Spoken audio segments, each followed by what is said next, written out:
When I'm walking down the street. I do want to say to Doni and many of you in this room that over a very long career in this city, all of you have helped me and my colleagues tell the truth and to try to tell. I may not look like you and you me, but my head up. I'm from South Carolina, so I just. What does this event mean to you, Miss Peggy Morris? Oh, my heart. Happy 20th anniversary. My heart is about loving up on my sisters. Do you know what it feels like to have your sisters in the room?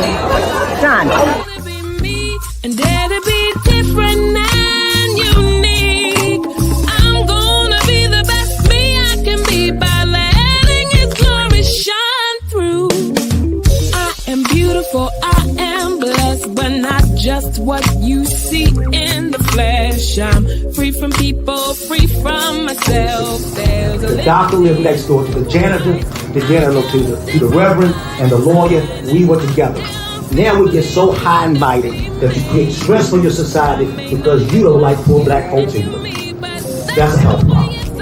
Get yourself together so I can stop being taking care of geriatric people and get back to pediatrics. I thank you, Donnie, for all you've done. Let's keep doing it all the more. letting His glory shine through. Dare to be you, dare to be me, dare to be different and unique. I'm gonna be the best me I can be by letting His glory shine through. And I dare you, I dare you, I dare you to be you. First name's Donnie, last name's Glover, entered the winning for the long haul, baby. We have a special report for you. We're being joined by Dawn Seestedt. How are you, Dawn? I'm fine, thank you. Good. And we have on the line with us Pete O'Neill. Pete, you with us? Yeah, I'm here. Nice to talk to you, my friend. Good, good. So on Sunday, August 27th from 12 noon to 6:30 p.m. at Gwynn Oak Park, we'll be celebrating the 60th anniversary of the desegregation of Gwynn Oak Park.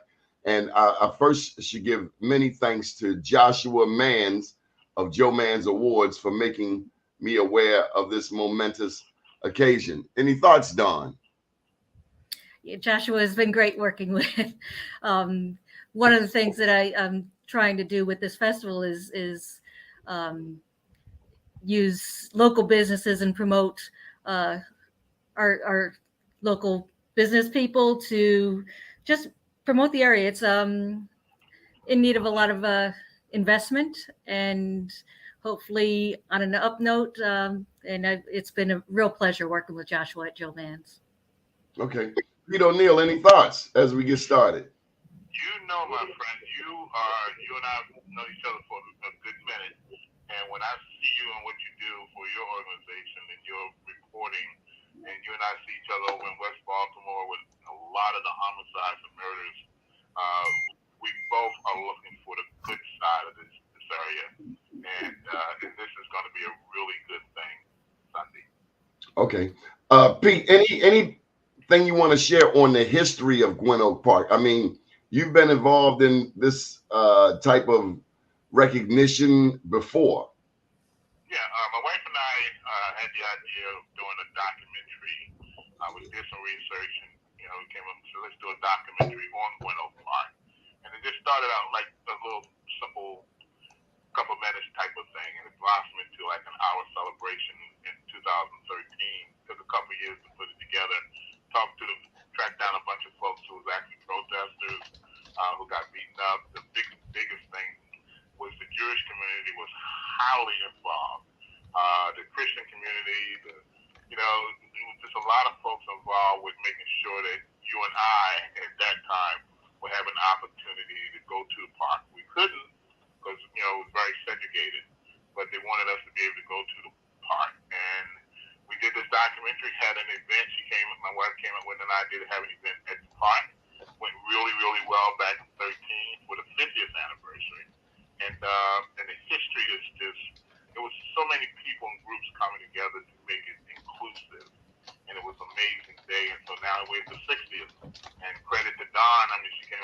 idea, reached out to me, partnered up, putting it together, and she's done an amazing job of pulling this thing off for on Sunday. So that brings me to you, Dawn. Dawn, why is this so important to you? Well, first, I live a block from the park. I'm not from Maryland originally. And when I moved here, I learned about the history of the park first in the fact that it was an amusement park. So right now it's just a family park. It was hard for me to imagine Gwynn Oak Park as an amusement park. And as I heard more about the history of the park, I heard that it was previously, whites only, and then about the protests in 63. But I'm always surprised at how many people don't know that history, even people that live immediately in the area, that they don't know the history right in their own backyard. And that was such an important event. Not to be aware of it is really a shame. I think about my own family. I have a mixed heritage. I have an interracial family, and even people in my own family wouldn't have been able to attend that park. And just not to know that history and not be able to learn from what happened in 63 about everybody coming together and making those protests successful and desegregating the park. It needs to be in everybody's mind. It needs to be prominent. That history needs to be preserved. People are getting older that participated in that, and we're losing them. And I don't want to lose that history with that. So I felt like I needed to do something to change that. Pete, any thoughts on desegregation? What was it like back then? Oh, yeah, my friend. I always call you the younger brother of both of us. But, you couldn't go downtown and shop at the various stores. My area was East Baltimore. We had everything. We had Old Town Mall. We had the Biddle Theater. We had the Apollo Theater on York Road. If you went somewhere, you maybe went to Two Guys on Bel Air Road. But everything was right in the area. The segregation was, some places, Hampton, some places, I took even up to when I was 16, getting my license and training, you rode through Hampton. I had the easy method in Hampton, and you got chased out by folks in the community. I mean, I had to ride my bike really fast on through 38th Street, 36th Street to get home to East Baltimore. So segregation was a huge issue. In certain parks you couldn't go through. Drew Hill Park, certain places about playing tennis over there, going to the pool. Drew Hill Park, the park in Gwynn Oak, couldn't go there at all. It was like a Six Flags. And I think what happens is that, I know what happens. You think it was all somewhere else.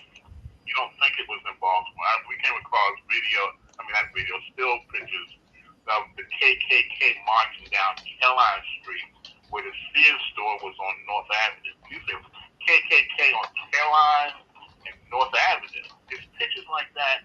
We ride by these places constantly. Mike Mitchell, who I know is a good friend of yours too, who's doing his family history constantly. Reverend Hathaway, who's talking about what's going on with the Thurgood Marshall thing he's working on. You don't know right in your own neighborhood. People forced, people could go places, could do things, and you always think it's somewhere else. So this park telling this story is just a fraction of segregation. You can go anywhere now.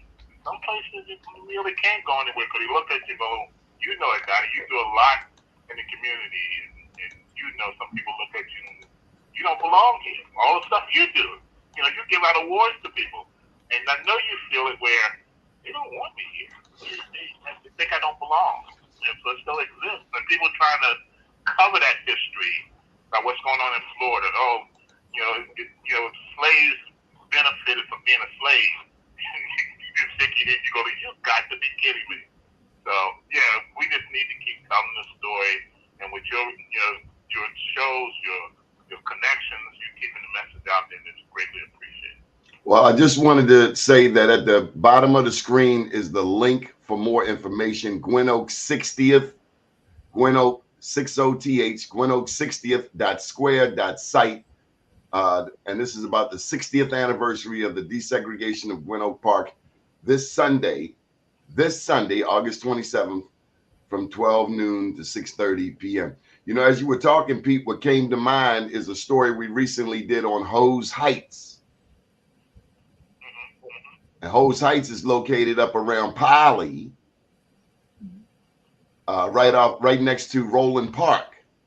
And recently, some of the people in Roland Park wanted the people in Hose Heights to no longer have access to Roland Avenue. Now, Dawn, Hose Heights was founded by a black man named Grandison Hoe, H-O-E, in the, I think, early 1900s. And it's a mixed community now, but the people in Roland Park, the Baltimore's first suburban garden community, back in 1910, they had the mayor at the time, J. Barry Mahul, introduced this ordinance which said that blacks couldn't move into white neighborhoods and whites, conversely, could not move into black neighborhoods. And this mentality was replicated around the country, and hence J. Barry Mahul, the mayor from 1907 to 1911, is known as the father of segregation. My friend, a lot of that history, not that particular one, but a lot of history until you tell me, I don't know. And that's the sad part about it. And it's just other documentaries my wife and I are working on, other stories. I mean, talking to Dawn and her heritage and who she is, she has a story. We got to keep this message going because these kids think it's somewhere else. It was in Georgia, it was in Alabama. No, it was right down Woodlawn Drive and Security and, Druid Hill Avenue and, Druid Hill, the Park Circle and, with the other amusement parks, the Eastern Shore with Gloria Rich. It was all over and it's still going on. And you think it's, anyway, Donnie, I love you, man. You do good and I appreciate you, keeping this message and hitting us over the head with it. Don't forget the history. Don, when you saw Montgomery, Alabama go down, what were your thoughts?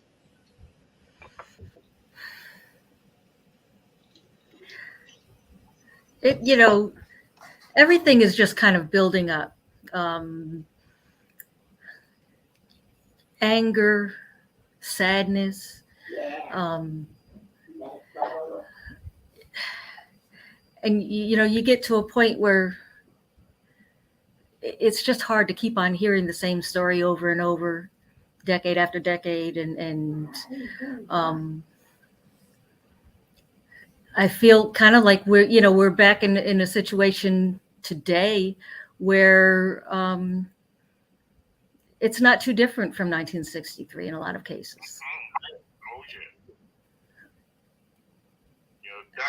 How do we change that? With conversations like this, yeah. Edmund Burke said the only thing necessary for the triumph of evil is for good men and women to do nothing. So we salute you, Don. Pete, you were saying? No, I was saying that similar to the same thing, if we just sit here and not do anything or pretend it didn't happen or, try to wipe it out of the history books, and it's just going to repeat itself. It's just going to, people are like, oh, didn't that happen 20 years ago, 30 years ago, 50 years ago, 100 years ago, and it's going on again? You got to be kidding me. We didn't learn from it because we're saying, well, I don't want to feel guilty. I don't want to feel this. I don't want to feel that. So we won't teach it and make people, just kind of forget about the history. And the next thing you know, another 10 years, nobody remembers. You go down Woodlawn Drive at this nice green park, people was being assaulted. People was being hit. People was being cursed for you and me. And Don has an interesting story. He hasn't shared the whole story with you. Oh, come on, Don. Spill the beans. Share something with us. I do come from a family of mixed heritage. My mom is from Puerto Rico. That whole side of my family is Hispanic and Spanish speaking. I have my aunt here with me now. and my children are African American. I adopted 2 boys. They're grown now. But to think that Thank you, Dawn. Thank you for caring. People, in my own family would not be able to go to that park where I would be. Or I see, I do, I'm a physical therapist. I do home care, and I work mostly in West Baltimore. I see instances where my appearance, my white privilege, affords me to go in and out of neighborhoods. The police don't stop me or question me. If there is some type of drug raid going on in the next house over, I'm allowed to come and go freely without anybody even, questioning what I'm doing there. They just automatically assume that, it's all good. And, I'm not part of that. The problem. Part of the problem, part of the drug, interaction that they're investigating or they're assuming is happening. So I come and go freely in a lot of places because of my appearance. And I see where my own son is the first day that he got his when he got his driver's license, his first car, he was driving it behind me. I was in front of him. It was a stormy day, so I was, really cautious about him driving home. And he was just, a few car lengths behind me, but he got pulled over before we even, hit our street. He was not doing anything. He was following all the traffic, rules. But he was questioned, and I was just, allowed to go on. But that kind of thing. My son would be questioned in stores, followed, accused of stealing things. And I never had those experiences. The young lady who had went up, Doni, who was, remember her name, Lydia Watkins. Her and her aunt, it was an article in the Afro by her and her aunt. They looked white. They looked very, very, very light-skinned black. And they was able to get in the park. There's a trial, and they, she was able to get on the rides and everything. Then she said she got nervous because she didn't know if people would find out that they was actually black. So when you look at, and I'm gonna say, because I had this conversation with Dawn, when you look at Dawn, even though her heritage is mixed, she looks white, like totally white, but she can go in any way she wants. But her heritage is Puerto Rican. She doesn't have the brown in her skin, but her blood is like you and I. I mean, obviously all of our blood is the same, but you see what I'm saying? Yeah. Her feelings, when we did the documentary, it was like, I asked white folks, why would you want to fight for me to get into this park? And the Jewish folks said, my family went through it during the Holocaust. I felt like I understood what you was going through. You know that if you go above Northern Parkway on Park Heights, you're in the Jewish community, you get looked at differently. If you're below Northern Parkway, you're treated differently. So it's a lot of this still going on that we just don't really talk about. And you and I both know you hit people right from the gut to tell people this is happening, this is going on. And I'm not putting you out there in the sense of just tooting your own horn, but you keep people in the mix of this stuff to let you know, don't get comfortable, don't get complacent, don't be satisfied. It's still happening, and it means a lot. Don, back in 2021, I wrote my second book, I Am Black Wall Street, and it has 2 heroes. One is a black Indian, a black Seminole named Chief John Horse. His is the most amazing story you've ever heard of an American hero. He fought in the Second Seminole War. Now, the other hero in this book is John Brown. And I've said it once, I'll say it again. And when I get to heaven, yes, I'm going to heaven, I want to meet, besides my parents and lineage, Harriet Tubman and John Brown, because they were 2 of the most selfless people that I've ever read about in my life. So thank you for being of the ilk of a John Brown. Again, Edmund Burke wrote, the only thing necessary for the triumph of evil is for good people to do nothing, whether it's Montgomery, whether it's Baltimore, whether it's South Africa. And it's so hard to think that apartheid was right here, is right here. I mean, you look at redlining, how much it costs for car insurance in this zip code where I live, 21217, versus say 21133 out in Randallstown, Owens Mills. You look at just the price of doing business. Everything costs more, but thank goodness for people like you, Dawn, and thank God for people like you, Pete, and your wife for keeping this history alive. Oh, yeah, they got other stuff you and I would need to talk about. It. Two guys on Belly Road with all the folks still buried under. We're working on that and some other things happening, man. So, again, I appreciate what you're doing, appreciate the opportunity. And you're right, Dawn is one of those folks that you're glad you meet, that you're glad you met, and that you're glad to help her do whatever she needs to do. So I want to know this, Dawn. ¿Tú hablas español? ¿No hablas español? Un poco, un poquito. Okay, why? Oh, you know what? It was a different time. When my mom's family came over from Puerto Rico, it was in the 50s, late 50s, and it was all about assimilation.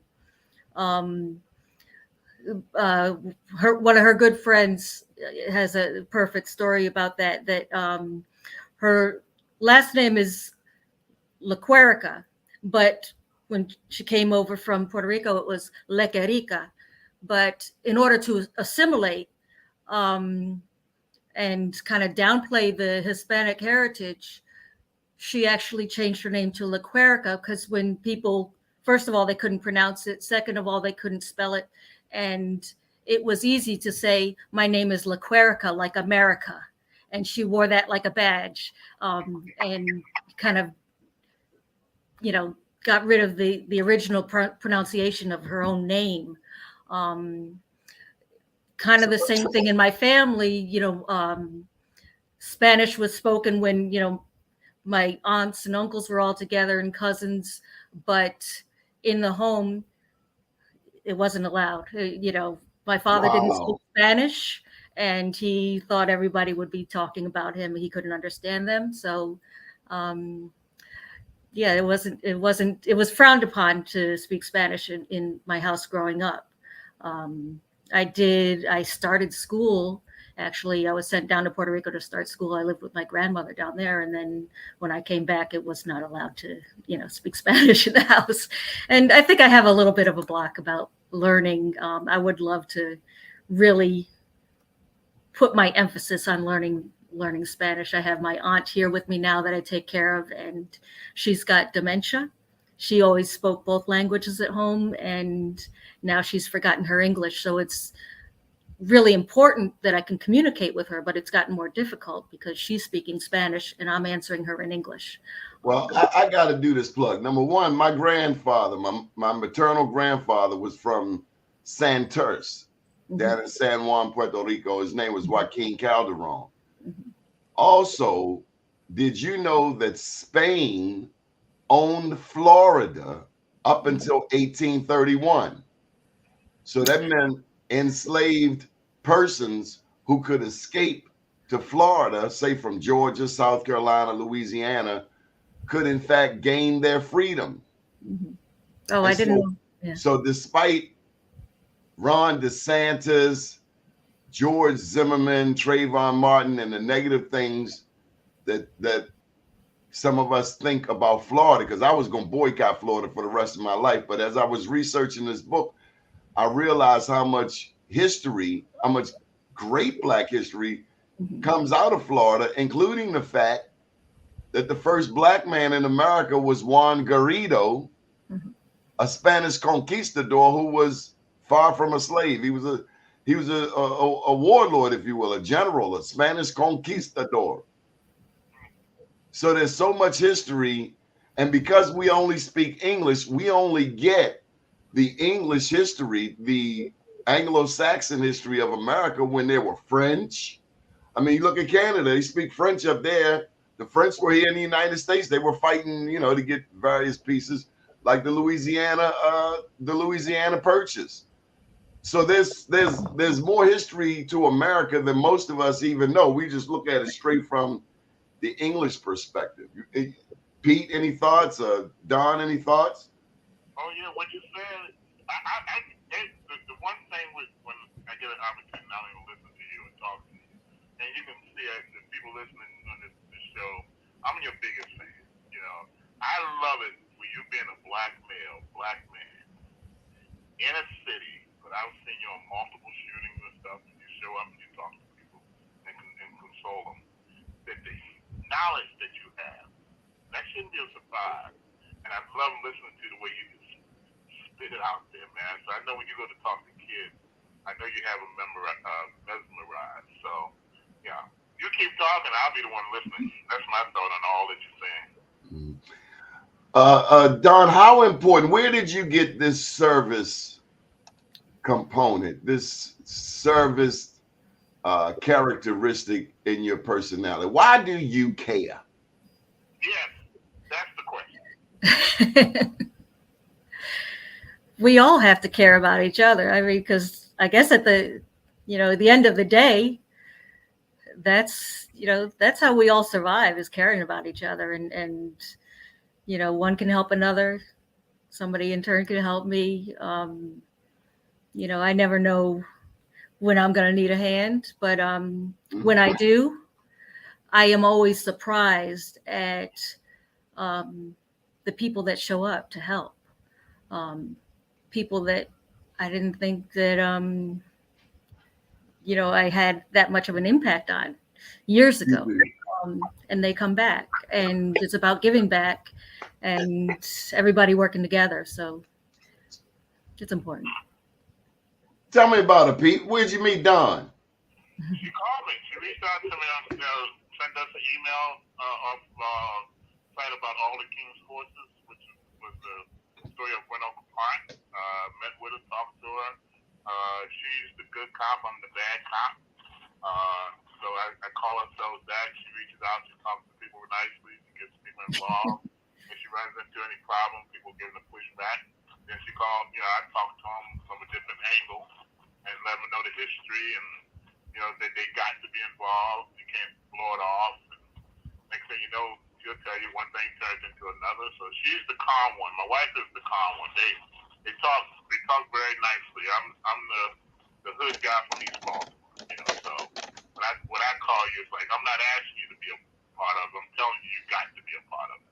You can't keep hiding it and stand in the wings and act like you are, I'm for the black community, run away, and no, I need you to step up, stand up, and help and support. And it's not just financially, but support by being there and showing up, that kind of thing. So that's how we met, and I'm her biggest fan too. Okay, so Don, this is what I want you to do. I want you to take a moment. I'm gonna give you the full screen, and I want you to invite people to Sunday's event. You got your flyer with you? I'm sure you know it by heart, but here you go. Here's your moment of fame. Dawn Seestedt.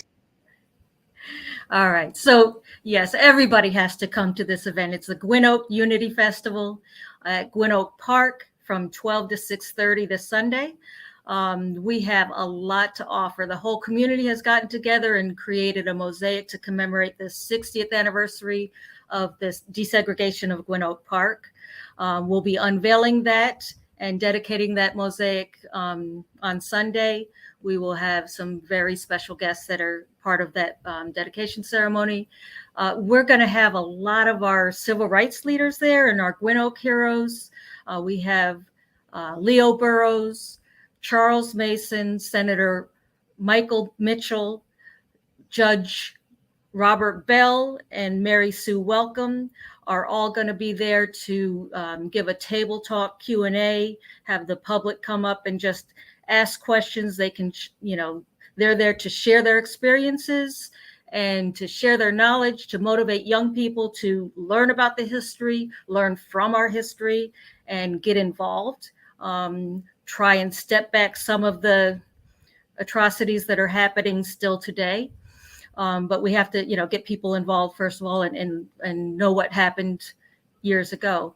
We have Amy Nathan, who wrote 2 books on the history of Gwynn Oak Park, Round and Round Together and A Ride to Remember. She's going to be there doing readings of her children's book and a children's activity. We have, she'll be doing book signings, and we have a book giveaway. We have 200 books to give away. They'll be signed by the author Amy Nathan.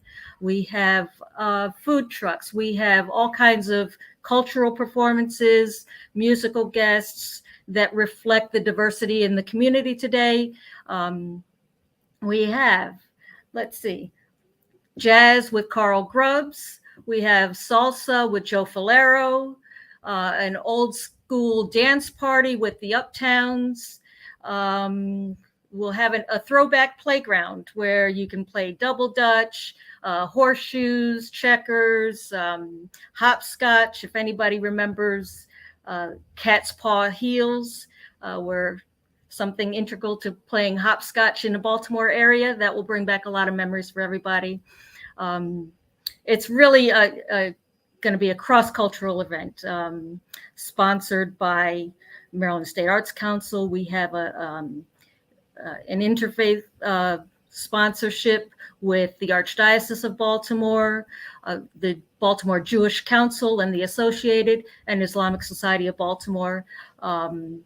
There's going to be the performances and the food and everything is going to be reflective of the diversity of this area. And I'm trying to really bring people together, not just people, staying in just their own little comfortable social circles, but really interacting with each other, understanding each other. That's the only way that we're going to make a change, is by all working together for a positive social change. And we need to do that now.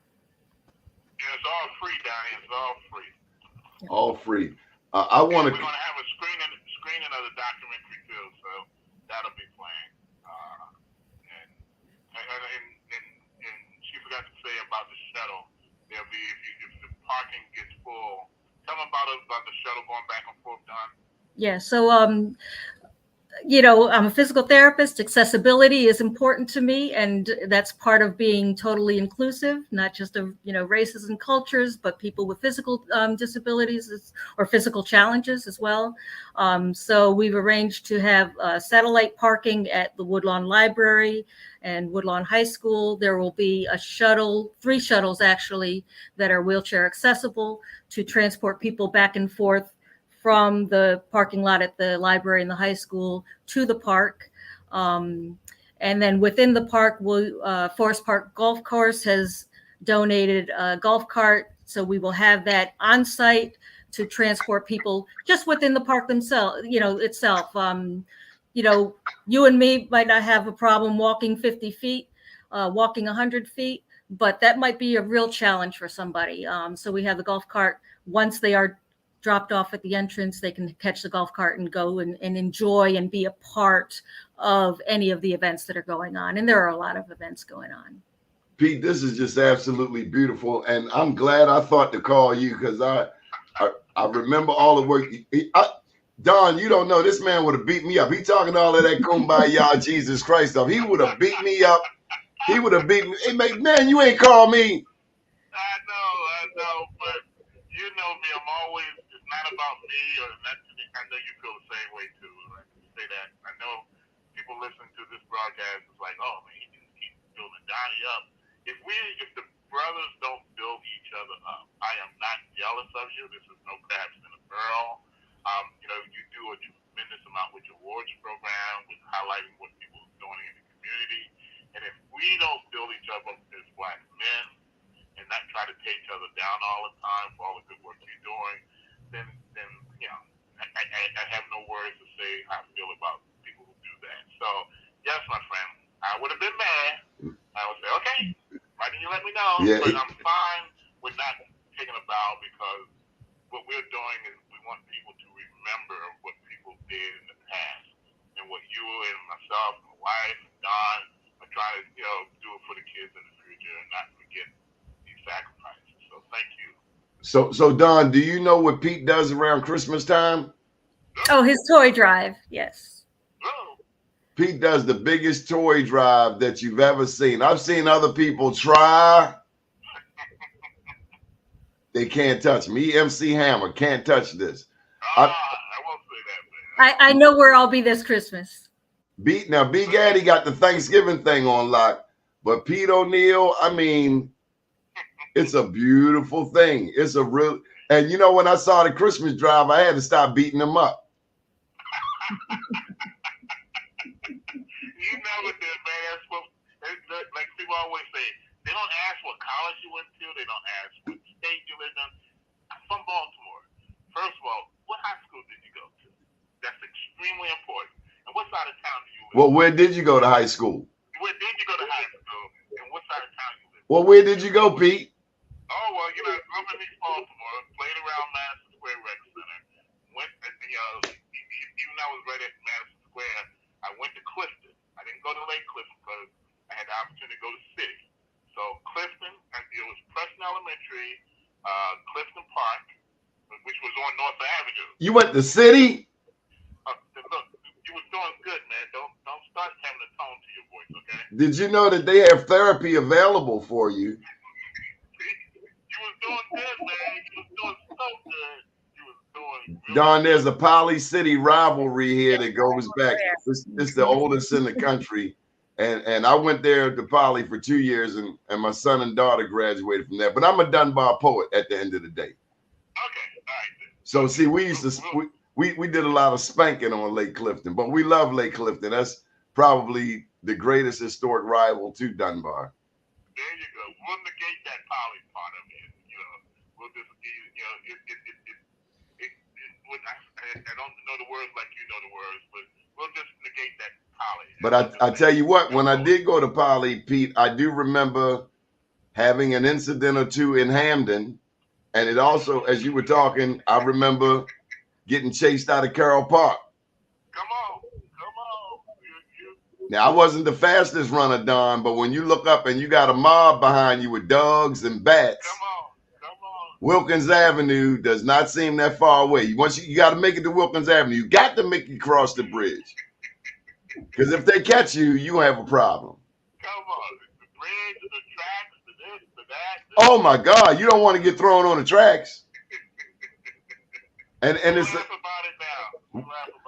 I'm still not laughing. I remember catching the bus to Fort McHenry with Super Sunday and bottles getting thrown at us. Yeah. This city has come a long way, Don, and you know, the city, Baltimore County, one and the same.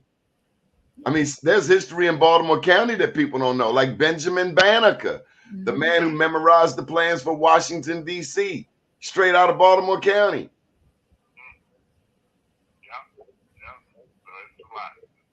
So, Don, we want to thank you. Anything that you would like to add or anything that we didn't cover? Or well, we are still looking for donations.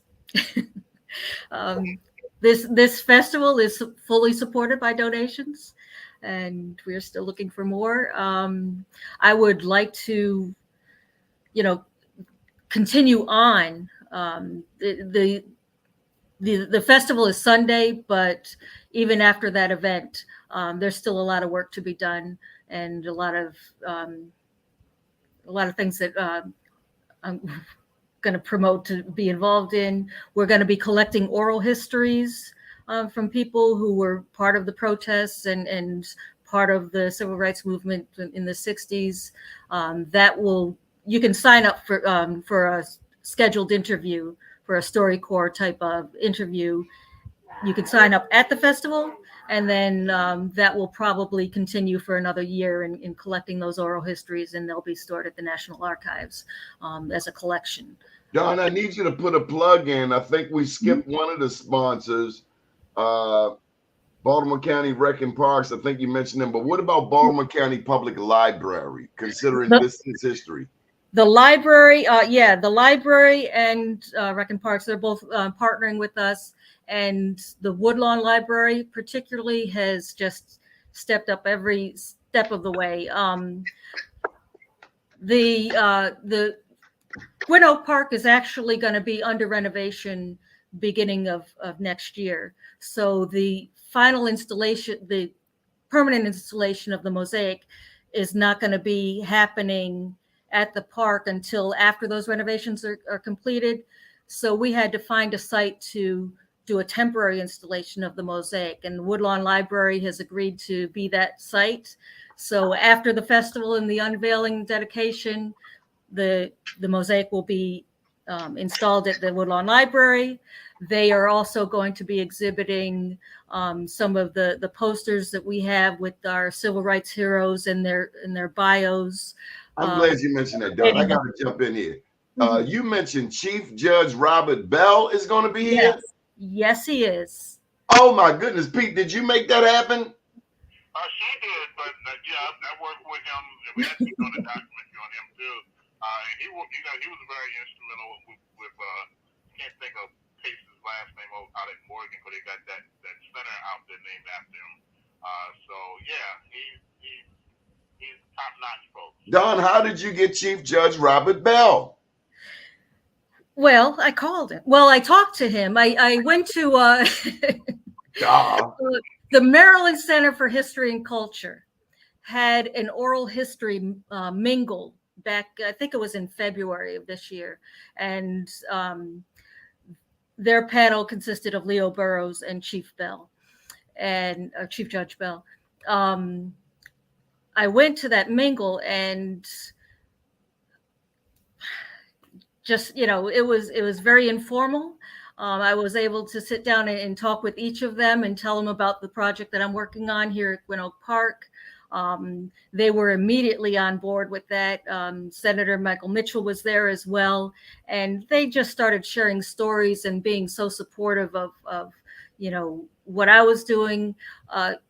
It just turned into, we need to replicate this. That was such a, an inspiring moment for me to be in the presence of these great men and to think that I could do the same thing at Gwynn Oak Park was really a gift.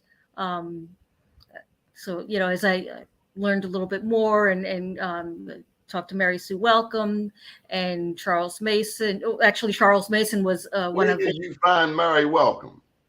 Pardon? Where did you find Mary Welcome? I've not seen her in years. Actually, I ran into her in her building. I have a patient in her building, and they live in the same building. And now, Pete, this is the same Mary Welcome that had the printing shop downtown. Oh yes, Mary Welcome is Mary Welcome. There's no two.